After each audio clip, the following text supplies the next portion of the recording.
Greetings, weaves and dice goblins. Are you perhaps dreaming? Don't give it a Nami! Because today we are going to talk about how you can play our favorite navigator in 5th edition D&D. If you want to know more about how exactly I put together character sheets and how that might be different, I have uploaded a video this weekend along with this one, kind of describing that. That way, whenever I make a video diving into character sheets, I can get into the meat and potatoes, or in this case, the orange hair and oranges. On that note, we are going to be talking about Nami. When we first meet her in the series, she is our cat burglar.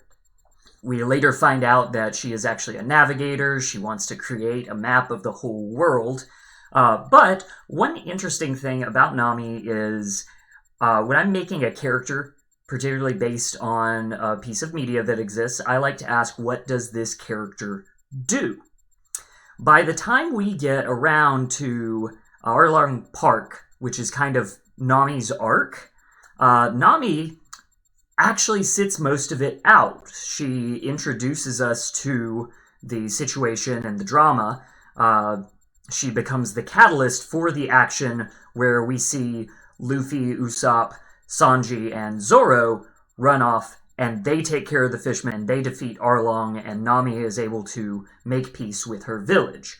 If this sounds familiar, it's because Nami, in this case, kind of takes the place of our D&D NPC. Your party, Luffy and the guys, enter into the town. Nami tells them about the lore and the backstory. She is the hook for our adventure, and then Luffy and the rest defeat the bad guys. So, I want to reflect this, and I want to ask, how can we make Nami, if she is not an truly active part of the party, not really a heroic D&D character like we see in 5th edition, which is to say she's not quite overpowered and demolishing every fishman in her path quite yet, like the rest of the guys are. So, there is this nice thing that exists in 5th edition called sidekicks.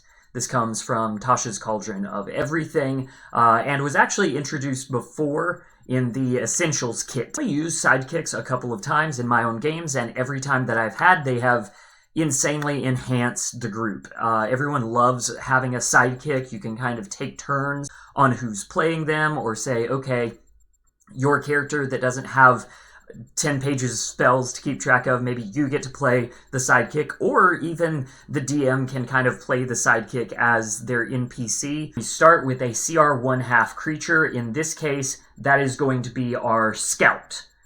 We have this nice little piece of art. Scout is basically there as a possibly friendly NPC that can help out in some fights, but doesn't have too many abilities to keep track of. The main thing that I was looking for here is what are the ability scores that we can start with.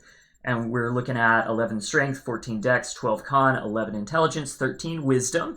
I actually like having Nami having a higher wisdom, kind of that awareness of the natural world.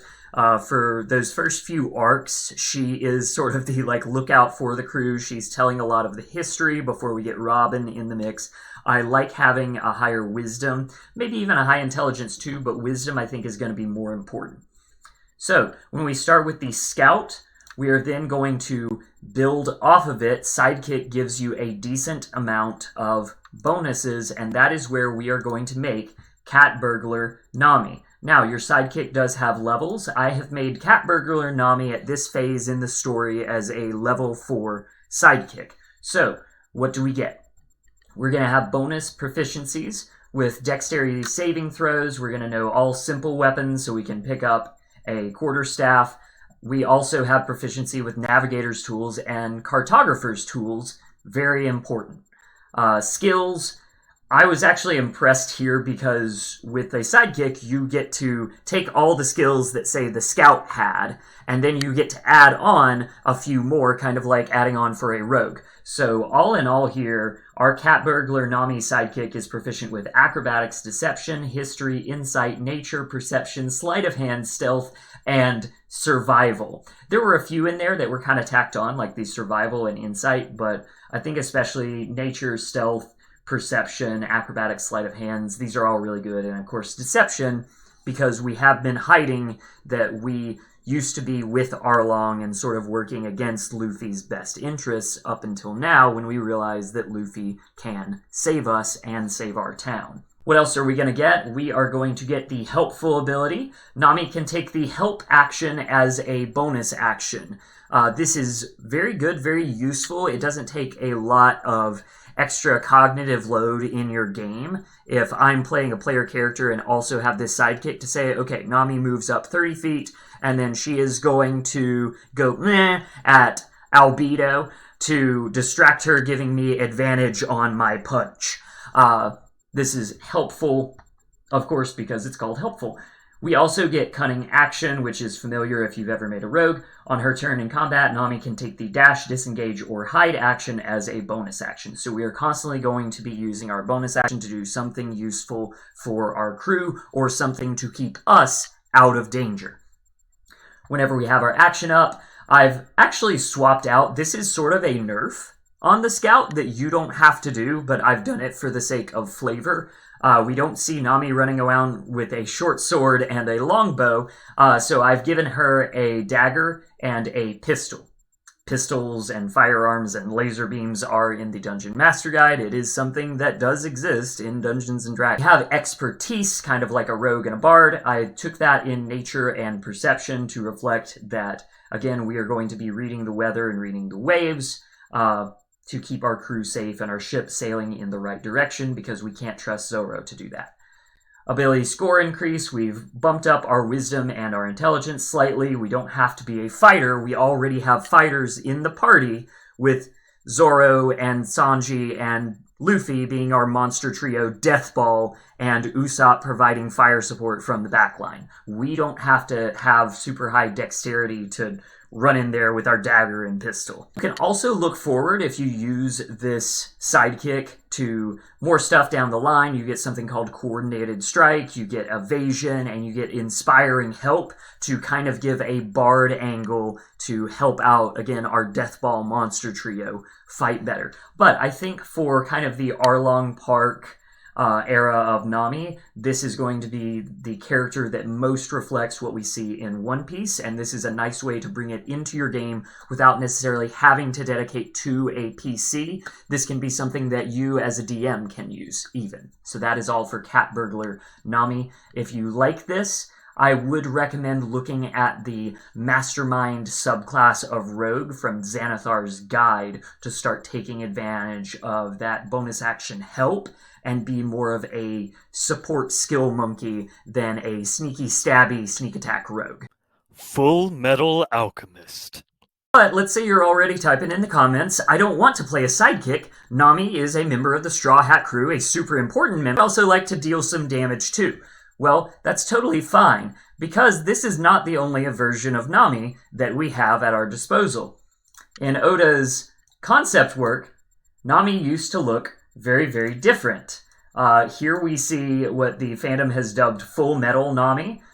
She still has this spunky thief get-up, kind of the pirate stripes going on, but we have maybe a robot arm, which there is robotic prosthetics in the Eberron book. It is an attuned item, but I think that's completely fair. And she is wielding a big damn axe. So, I want to ask the question, what would this Nami have looked like? What if Nami is not the one sitting out while Luffy goes and punches Arlong? What if she is there with the rest of the dudes fighting the fishmen?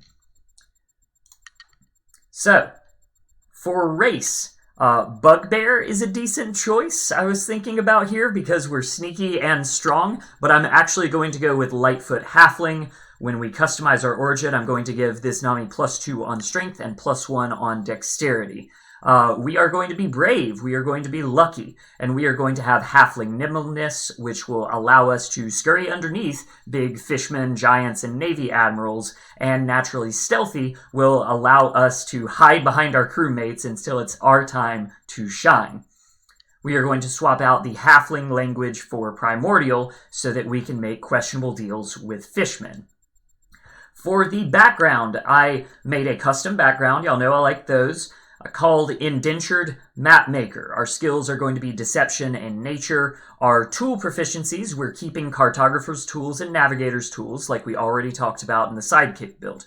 For feature, we are going to use Dangerous Boss. You owe your underhanded earnings to a fearsome pirate boss. You may call upon this boss's name to earn a timely contact, special offer, or even a favor, but doing so without paying the right price could put your loved ones in danger. This is an ability that has a little more oomph than a lot of the background features. It is subject to DM approval and subject to kind of the DM's whim as far as what they want to call too much of a favor to call upon Arlong. But I love this kind of game building because it means you can bring in these interesting quandaries, these interesting drama questions in your game. For our personality traits, ideals, bonds, and flaws, I have nothing is going to stop me, even if I run away at first. I am looking for something good in this world to believe in. Ideals, I watch out for my people. No one else. I am giving this Fullmetal Nami, again, drawing like completely from Oda's concept art here, not really much else. I'm giving her a little bit of a harder edge than what we see in the manga and the anime. Bonds. One day, I will take my revenge on Arlong for killing my foster mother and enslaving my town. Again, this is super D&D. This just happens to be a more active character rather than a passive character, which honestly is sort of what we see with Nami and Arlong Park. She takes the sit out, she lets Luffy and the guys fight for her, and that's okay, it works out, because after that, she goes and gets them to the Grand Line and continues fighting. And then flaws, I have an insatiable desire for berries. This is natural. We're going to keep this flaw throughout, and it's not too far off from your average D&D player character. Abilities with point buy, I started with a 14 in strength. We got a +2 there. A 13 on dexterity, which got bumped up. A 12 in constitution. A 9 in intelligence, which does kind of hurt me giving to Nami. But again, this is Fullmetal Nami. This is kind of a different character, a different take on the character. Wisdom, we're going to keep kind of high at 14, and we're always going to have a little bit of charisma to be able to lie to and swindle other pirates. You may have noticed I have this interesting feature turned on Roll20 where we have multiple hit dice. That is because we are multi-classing, and I knew from looking at this concept art the kind of multi-class that I wanted to go for. So we do have some considerations here for being both a rogue and a barbarian. You have to have a strength and a dexterity of 13 each in order to be able to do this multi-class at all. This is a rule in the player handbook for the optional rule of multi-classing. This is not terrible mutual ability score dependency or MAD, because most barbarians also want a decent to high dexterity to avoid hits while they're not wearing armor, which, by the way, is going to be Nami. We are going to choose to spend all of our crew's money on shopping trips and then just wear bikini into battle. So we need that unarmored defense. But anyway, we also need our dexterity. We might even want dexterity to pick up a longbow or a pistol, so we can use that ranged weapon before we close the distance. Rogue gets us more skills at first level, so we're going to pick that up first. Plus, I'm picturing Fullmetal Nami starting as an orange-loving thief child. If we were actually playing this character from like first level up to where we are now, we would naturally start with Rogue. So we start with a thief child, and then we pick up the metal arm and the giant axe and become more reminiscent of a barbarian.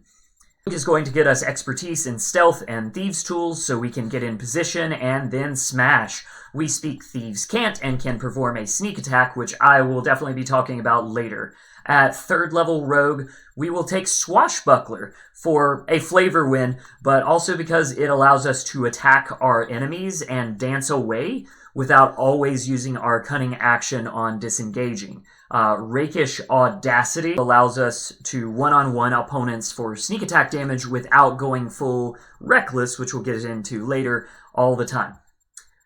So with all of these little things, and there's so many, especially on the Roll20 page, it just looks like we have so many features for multiclassing, and that's accurate. The big thing that we are looking for here with a Rogue Barbarian multiclass is the art of the Reckless Sneak. So basically what this is sneak attack damage. Our extra, at this point, 2d6 can go up with levels.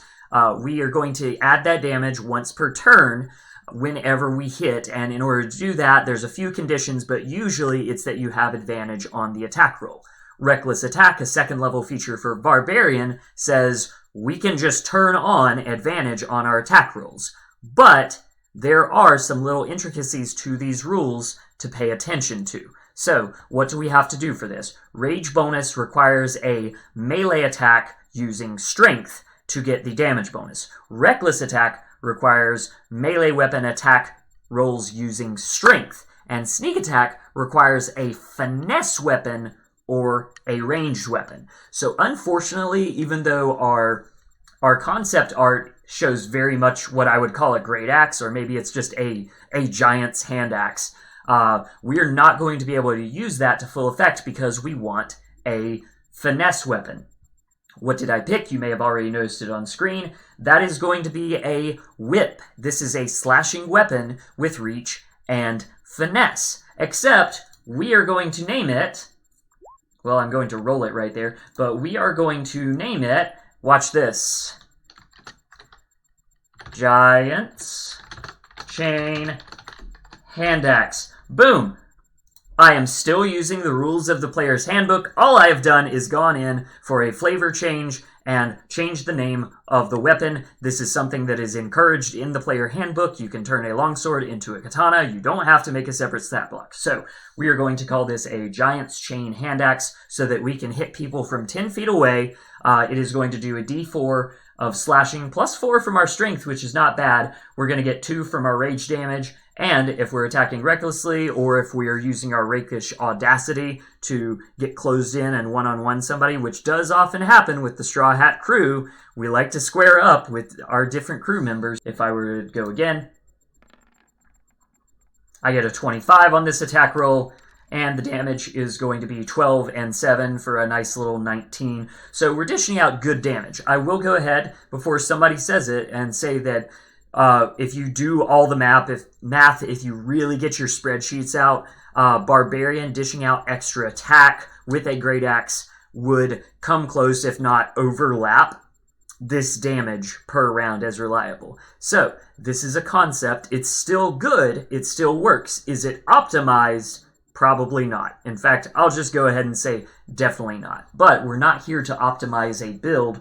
We are here to create this concept of Fullmetal Nami. What else do we have going on for our extra feat that I like to offer for my players? We have Slasher. This is going to buff our strength up by 1. It is also going to, every time we hurt somebody with a slashing weapon, it is going to reduce the speed of that target by 10 feet. This does synergize very well. We can hamper their attacks with our critical hits. It is going to give their next attack roll a disadvantage, which is really nice because if we're always attacking with advantage, we should be getting a critical fairly often. That means, by the way, we do get to double our sneak attack dice. I'm not big on crit fishing builds, but this is going to be very friendly for that if you want to look for it. When we go into Barbarian, we are going to pick up proficiency with a shield and unarmored defense for some much needed armor as we wade into battle wearing our bikini top. We get to Rage and Reckless Attack to deal serious damage with our Axe Whip. We also pick up Survival from Primal Knowledge and Danger Sense, which is going to add to our survivability. At third level, at third level Barbarian, we are going to take Path of the Storm Herald to represent Nami's closeness to the ocean and weather by dealing damage to all these evil pirates around us. The damage from Sea Aura is a 10-foot radius of 1d6 lightning to foes that fail a saving throw. Later, we can draw upon our victories at Drum Island and Alabasta to make Tundra and Desert Storm auras. When we take our 4th level in Barbarian for more HP, we're going to increase our Strength and Charisma each by 1 to double down on our sheer spunk. That is Fullmetal Nami, a full-fledged fighter of the Straw Hat crew. I hope you like this kind of experiment with going with the concept art and not what we actually see, but I know that what you're all waiting for is the real Nami.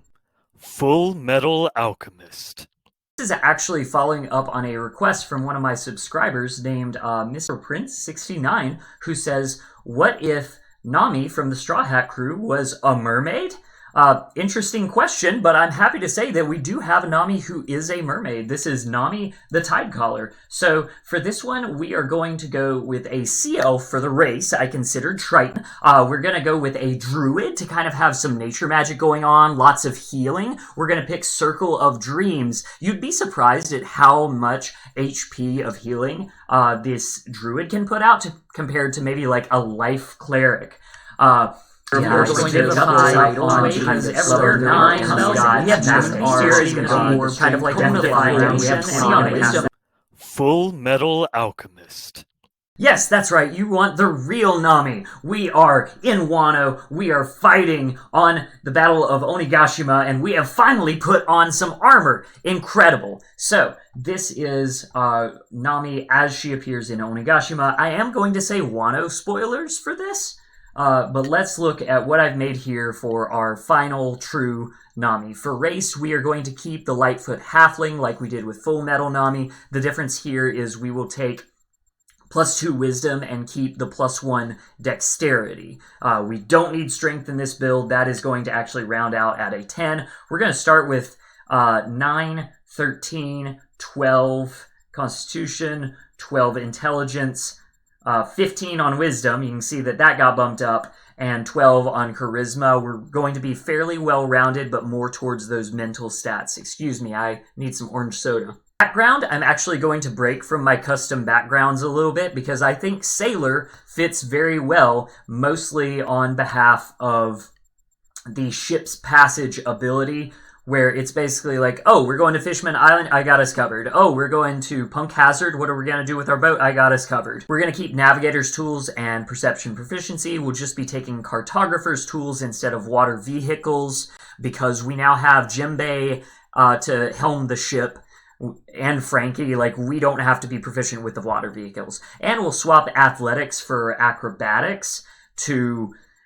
you know, take advantage of our dexterity rather than our strength and reflect our cat burglar roots. This was a tough call, so I went back to my base question for building a D&D character. What do you want to do? What does post-time skip Nami actually do? The answer is not very many roguish things that I can see or that I can remember. If you disagree with that, please tell me in the comments. But she is still the navigator. She still delivers on some spunk and charisma to grant our ship safe passage. But in fights, which is like the bulk of our shonen manga and also the bulk of most D&D games, fights where we're not captured in the mirror realm, which is very D&D, by the way, she is relying on her prowess with the Climatact and her knowledge of weather to deliver the divine wrath of a tempest. So, that is why I have gone for Cleric, and we have taken the Tempest domain at first level. I will remind you, for flavor reasons, that Cleric does not actually have to worship a deity in 5th edition. You can instead be devoted to an idea. So for Nami, she is devoted to navigating the sea. She understands it better than anybody else on the crew. We are down with that, as well as, weather and everything about the natural world that we are going to be exploring. She believes in that power, and she is going to have that power reflected through her Climatact that she uses in combat. Nami in Onigashima stands out as also the most devout believer that Luffy will be the Pirate King. Even when Kaido is ready to kill her and telling her that Luffy is dead, Nami says, no, Luffy is going to be the Pirate King. So if your DM tells you you have to pick a god, tell them you have faith in Sun God Nika.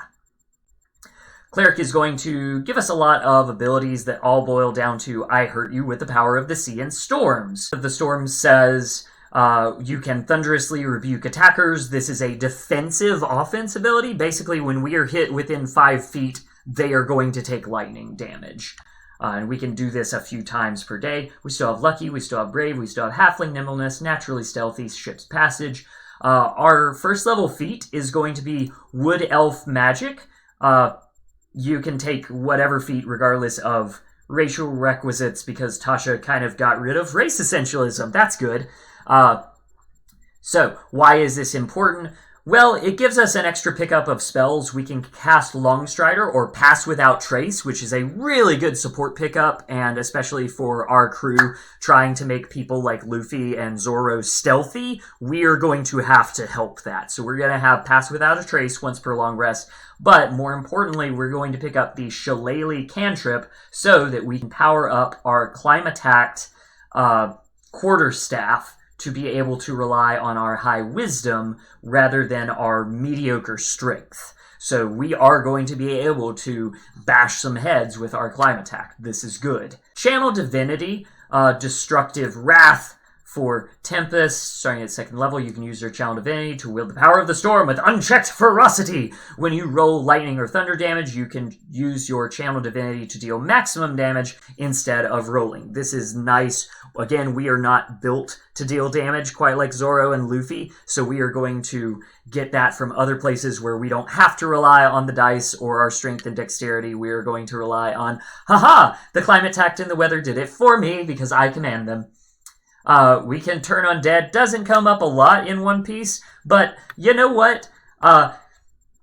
Oh my gosh. Thriller Bark was pretty scary for Nami in particular, so we want to always be able to say no to zombies. That is good. We have Blessed Strikes, which is nice. It's going to, at 8th level, give us the ability to add a d8 of radiant damage whenever we cast a cantrip, or hit somebody with our Climatact. Very important. Thunderbolt Strike! See, anime is so D&D. At 6th level, when you deal lightning damage to a larger, smaller creature, you can also push it up to 10 feet away from you. This is still very good for Nami. She's not our best frontline fighter. We want to get enemies away from us and over to Sanji, Zoro, Luffy. At 10th level, we are going to have Divine Intervention, which is a big kind of, it's almost like a small wish for clerics that they can only cast very, very seldom. But again, this goes back to our ability to say, gosh, I wish if Luffy got knocked out right now and should definitely be defeated, that he just got back up again and defeated Kaido. That's from us. We did that. It was our belief in Luffy that did it.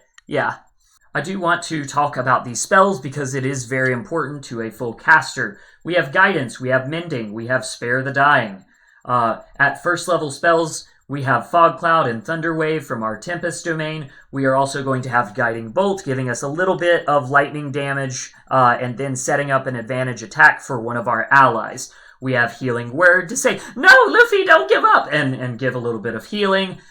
We have Sanctuary to protect ourselves, or maybe Usopp or Chopper. Gotta watch out for the Coward Trio. We have Bless to pump up our allies and perhaps other people around us. We have Spiritual Weapon for just in case we happen to steal a elemental familiar from a Yonko of the sea, we can now turn that weapon Zeus against our enemies. We have Zone of Truth, so again, we can catch the lies of pirates and swindlers on the shore. We have Gust of Wind, which is going to help speed up our ship. We have Shatter, which is actually a very potent damage spell that we can do. That is going to be our big thunder tempo attack. We have Pass Without Trace, which I've already talked about being very, very good.